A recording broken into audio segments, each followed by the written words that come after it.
Welcome back students. In this video lesson, we will learn pure and impure functions.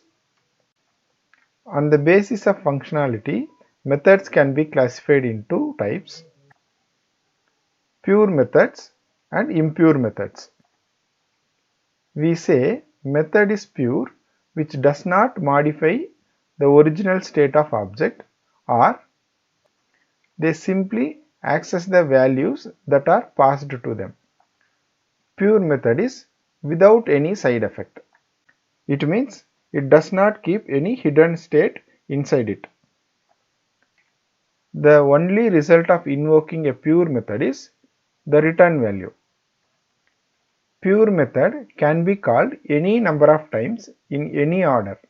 Value does not change. Pure methods are also called accessor methods. I will demonstrate this through a program. So I say pure method. So pure I will give.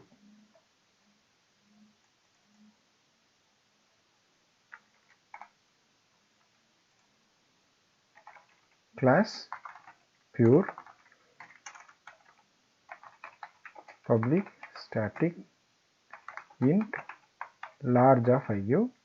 So I will give here two parameters, int x comma int y.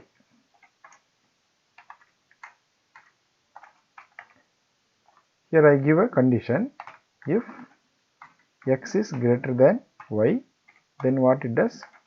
Return x, else return y. Here whatever the value is passed to the arguments does not change.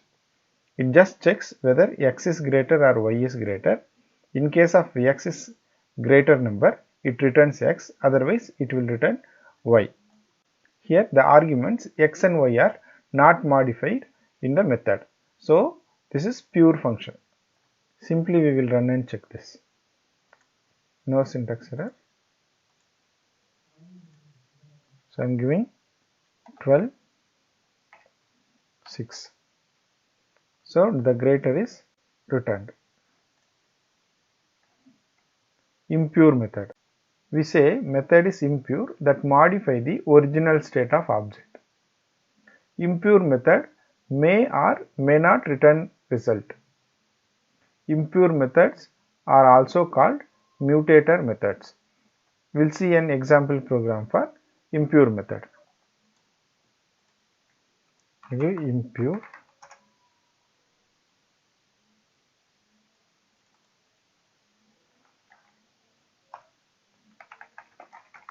class impure public static int only returning. It may return or it may not return. We can also give void there. Int x is equal to -10 I initialize, and then if x is greater than 0, then return -x, else return +x. See here the value is initialized as -10. So there is a condition. According to the condition it will execute. How it is going to execute? It is going to change the original value which is stored in x. So after executing this, the value of x is going to be changed. So the original value will not available again. Then this is called impure method. Just compile this and run. No syntax error. See -9. So the x value does not remain as 10. That is -10. It became -9. I'll give you one more example which is having object in it. Here I will declare class variable static int a is equal to 5 and b is equal to 2. Here public static, I'll give void and then I'll give diff. So I'll take the difference. So just the name of the method I give as diff. I'll create an object here, impure ob is equal to new impure of, then one more method I will have below, that is public static void d, I call it. Then I will give reference data type here. So I give impure v. Now what I do, v dot a is equal to 100, then v dot b is equal to 20. So now I will call this d here in the diff method. So I will give d of ob is the name of the object. So I will give here ob and then terminate this. So int d I will have as difference, a minus b I will do. Now I will print system dot out dot print line of, I say difference is equal to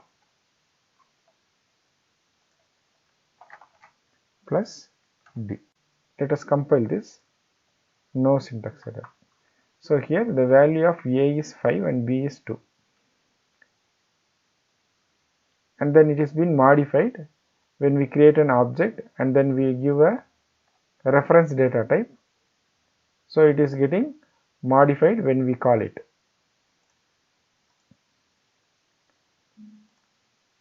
See here difference is 80. So 100 minus 20 does become 80. This is an example for impure function with object which is not returning. Let us read once again. Pure method which does not modify the original state of the object. We can simply access the values again and again how many times ever we need. This is also called accessor method. So if original state of object is modified, then we call it as impure method. This may return or may not return the value. So these are also called mutator methods. Thank you students. Keep watching my videos. Learn more.